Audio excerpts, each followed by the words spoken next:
Is this new Drugstore foundation good for mature skin? Stick around and find out. I'm doing a wear test for you guys.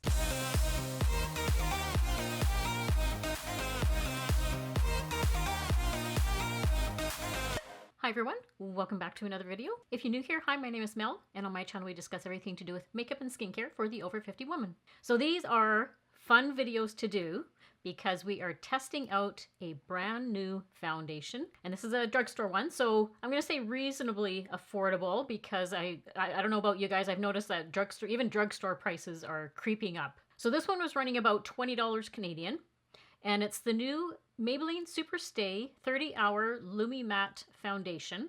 Now, what intrigued me about this foundation is it says it's a Lumi Matte. Now, usually because of my dry skin, I try and stay away from matte foundations. They just do not work for me. They look so dry on my skin, and my skin just looks so flat looking, like not luminous, not glowy, nothing at all. But the fact that they mentioned this has some luminous qualities to it, I was like, that's very intriguing. Because I do like formulas that last throughout the day, which you usually get with a more matte foundation. So I was quite curious to see, and it says 30 hours. I mean, I'm not sure who wears their foundation for 30 hours. I certainly don't. Maybe 15 is probably the max that I wear my foundations. So I'm not going to say yay or nay on the 30 hours. Now, one word of caution that I did read some of the ingredients in the product, and it does have the denatured alcohol in it, which I know a lot of people don't like. And that was also a bit of a concern for me because denatured alcohol doesn't, again, do well with dry skin. But you know what? I felt compelled to try it. I love trying new foundations. I think Maybelline is a great go-to brand for foundations. I love the Fit Me foundation. I also love the Superstay, this one here. This one is more of a skin tint, but this one is very luminous. So, and I guess more of like a satiny kind of look. Now, what I have done is all of my skincare is on, and I applied a sunscreen that I know plays very well with other makeup. So there shouldn't be any issues there. The other thing I'm going to do, and if you've watched any of my foundation reviews in the past, I try and do half my face with a brush and half my face with a sponge. I like to see the two different methods and how they look on my skin. And the only other thing I'm going to do also is apply a primer on one side of my face and see how the primer looks as well. So we're just going to jump in and get started. We'll chat as we're applying it. Now, one of the first things I do when I pick something up at the drugstore is I make sure that the seal isn't broken. So you can see back here that that's still intact, which is always a good sign. It means nobody's tampered with it. So the primer we're going to use today is the e.l.f. Liquid Poreless Putty Primer. This is one of my favorite primers. The classic one is the one that you get. It's like the putty one, but I was so happy when I saw that they came out with a liquid version. So like I said, I'm just going to apply it onto this side of my face. This one does help blur the pores, makes my skin super smooth, helps the foundation stay on longer. The only thing it does say is to let the product sink in for about 30 seconds before you start going in with your foundation. One of the other things that I did this morning was I exfoliated my face. I wanted to give the product an opportunity not to cling to any dry patches that I may have on my face. This primer feels so weightless on the skin. It's beautiful. So that's all rubbed in. I'm just going to let that sit. And it's a primer that I am very familiar with, so that's why I wanted to use that one today. And then one of the things that I thought of was, because this is more of a matte foundation, I really put some good skincare products on, really hydrated my skin, and hopefully that way it's not going to look dry. Now, I did pick this up in the shade 118 because that's what I usually wear in the Maybelline foundations. This one also, like this one here, is also 118, and I believe the Fit Me foundation, I have that shade as well. So it's always hard when you're in the store kind of shade matching and I'm putting it up to my skin. I'm thinking, okay, well, I think that's a pretty good shade match for myself. I always make sure to give products a good shake because you never know how long they've been sitting. So once you remove the little tab, you can just pull the top off. It does come as a pump, which I really like those type of foundations. So right off the bat, it doesn't appear to be too yellowy, and it is a little bit on the more liquid side, which is, I'm going to say, not a bad thing usually. So I think that looks okay for like a shade match. I always like it when I get a good shade match because it's one of those things it's just like, I have to go back to the store and exchange it or whatever. But yeah, I think this is going to blend in quite nicely. So on the non-primer side, I'm going to use a sponge. And on this side is where I'll use the brush. So right off the bat, it is definitely sinking into the skin. It feels very lightweight though. And that is a great shade match. Oh my goodness. Like, I'm not even really going to have to put it down my neck all that much. I'll just do half my face right now, just to show you the coverage. So this is described as a medium to fuller coverage foundation. So I thought I would just come a little bit closer for you to see. So this side I have done with the sponge, and you can see clearly how it has covered up, some of my hyperpigmentation that I have. Not completely, but it definitely has given me some coverage up along my forehead. I'm just going to keep an eye on that because if there's going to be any sort of foundation settling, it's going to be on my forehead and along my smile lines when I don't wear a primer. So I'll keep an eye on those areas. But you can see it is giving me some decent coverage. It is kind of there is like a tiny bit of luminosity over on this side. So at this point, it's not looking overly drying. And with using the sponge, that always does pick up a little bit more product than on this side when I'm going to use the brush. All right, so now I'm just going to go over on the side with the brush. I'm using the BK Beauty 115 brush. So this is a great brush for using for foundation. And I just kind of stipple it in. I don't usually brush it in. I find patting it in just kind of helps it sink into the skin a little bit better and gives a little bit more coverage. So this foundation is supposed to be transfer proof, sweat proof. What I'm actually surprised at, it does feel very light on the face, like I mentioned earlier. But is it good for dry, mature skin? Well, we're going to find out. I will do a bit of a wear test on it as well. What I usually like to do is right after I'm finished filming here, I'll go and do a little bit of filming in natural light just so you can see what it looks like without all the studio lights. And then I will check in later on this evening. So right now it is about 9:15 in the morning. I am running out and doing some errands today. All right, so I'm coming a little closer now. So this side, remember, is the brush side. This side is the sponge side. So right off the bat, when I was looking in the mirror, the brush side with the primer looks way nicer than this side. This side is just looking, I'm going to say, a little dull without that primer assistance. But this side does have the luminosity, I guess, that they're talking about.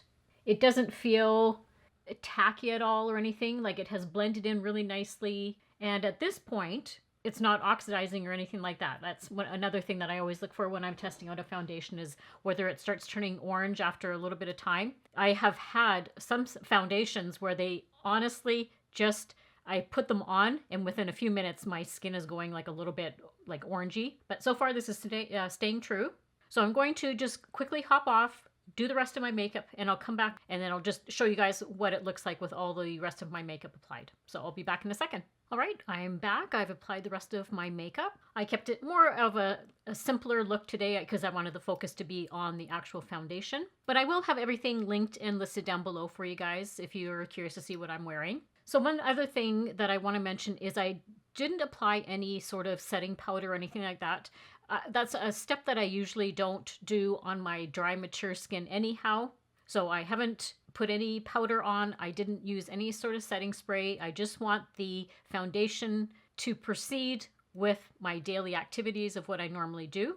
I will come a little bit closer now for you guys so you can see how, like I mentioned before, I'm just looking in the viewfinder if you see me kind of glancing off. This side here where I use just the sponge and no assistance with primer, it does look just, I'm going to say a tiny bit more drier than this side here. This side is definitely more luminous with the primer and the brush. I think it just applied it way, way better. And my skin just looks very flawless, like very smoothed out. It did a nice job of covering up my hyperpigmentation on my one cheek here. It didn't take it away totally, but there is definitely some coverage there. And again, it's not doing any sort of oxidizing on me, which is a big thumbs up. I really like that because I've had this on for now, I'm going to say probably 45 minutes since I was applying all of my other products. And it's doing good. I'm keeping an eye on my forehead lines up here and also my smile lines. So far, I guess the only difference I can see is the side where I don't have the primer. It is starting to do just a little bit of settling right in that one line that I have there.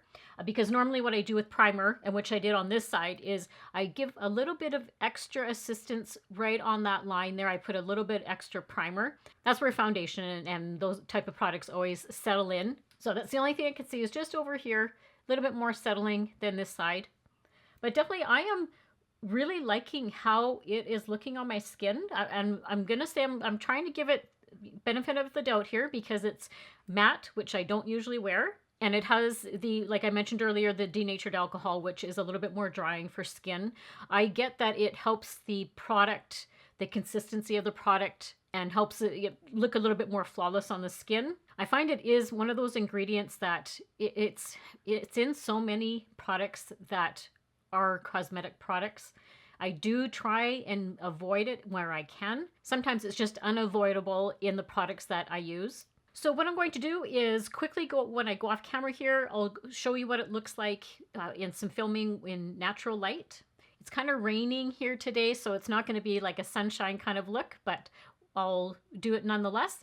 And then I'm going to do a wear test. So I'll stop by later on this evening, not sure what time. Definitely give it a good wear test for you guys. And one other thing I was going to mention is if you like just foundation reviews, I do have a whole playlist that is just dedicated to foundations that I try. So I will link that down also in the description box for you. I'll have the link down there if you just wanted to check out strictly foundation reviews. I love testing out foundations, especially for mature skin. Other than that, I will carry on with my day and I will see you guys in a little while. Okay, so as promised, this is the foundation in natural light. Like I mentioned, I think this side over here looks so much smoother and has that luminosity. And this side just looks ever so slightly drier. But I think they both look really nice. So we'll give this a try and see how well we do with it. I'll see you guys in a little bit. Hi everyone. So it is about 12 hours now since I've had this on. I'm just going to do my final check-in. It is officially about 9:01, whereas this morning when I showed you, I think it was 9:15, somewhere around there. So it has been about 12 hours. And I do want to say that I think the foundation has held up wonderfully. It basically looks the same as when I put it out on this morning. Now I have had quite a day that I didn't anticipate, not going into too much, but I ended up having to go over to my mom's, she's in a care home. So I had to go over there and I had to put on a mask. That's just how everything is right now with care homes and stuff like that. So I was wearing a mask for quite a bit of time and I had very, very little transfer onto the mask, which I thought was a really good thing. Usually when I wear like more of a dewy foundation, I do have a lot of transfer. So it was actually quite nice to see that that part of the claim on the foundation was true. I'll come a little bit closer so you guys can see. And I'll turn down my light just a little bit here. So that's a little bit more realistic. When I look in the mirror, I can see that what I mentioned before about my smile lines, and definitely this side is staying true as to earlier when I first applied it, is it's settling into this one line that I have more than this side because this was the side without any primer on it. So that's one of the differences I see here. The actual color looks really good. It didn't oxidize at all. It looks very light on my face. I think both sides turned out really well, even like the brush side and the sponge side. I think they both turned out really great. I'm really happy that I applied the amount of moisturizer that I did when I first started using this. Like I mentioned, if you watched earlier in the video, I said that because it has that little matte name to it in the title, that I thought, okay, maybe I should just put a little bit extra moisturizer on my face. So I was very glad that I did that and I exfoliated. So it is not clinging to any sort of dry spots that I have on my face at all. So looking a little bit into the future, I think this will be a great foundation for the summertime because of how light it feels, how it basically is not moving on my face at all. It's given just a nice coverage. So my final verdict with this foundation, if you have dry, mature skin, I think you would actually really enjoy using this with just that little bit of warning to make sure your skin is super moisturized. That way, I don't think you're going to have that real matte look to it. But I think my skin just looks really, I guess for a better lack of a word, it looks skin-like. I can still see like my little bit of natural skin poking through, like my bit of hyperpigmentation on my cheeks and stuff. So I'm personally really enjoying this. I will continue to be using it over the next couple weeks. When I have a new product, I do like trying to use it repeatedly, and I'll see if that makes a difference. If my skin maybe feels a little bit drier after I use it for consecutive days, we'll see. But for now, I'm impressed with it. I'm enjoying it. I think it held out really, really well for the day. And my skin actually just feels like really smooth. So really happy with that. And the other thing is I didn't really have a lot of rubbing off. Like even where I had the mask on today, I don't have a lot of rubbing off on like around my nose area or even on my chin. So that's pretty impressive as well. So at this point, I'm giving it a big thumbs up. So I hope you enjoyed this foundation review. Let me know your thoughts if you've tried this foundation yet or if you are thinking of trying it. Everything will be linked and listed down below for you. Don't forget to share, like, and subscribe if you're not already. And as always, I hope everybody has a great week and a great life, and I'll see you all very soon in my next video. Bye!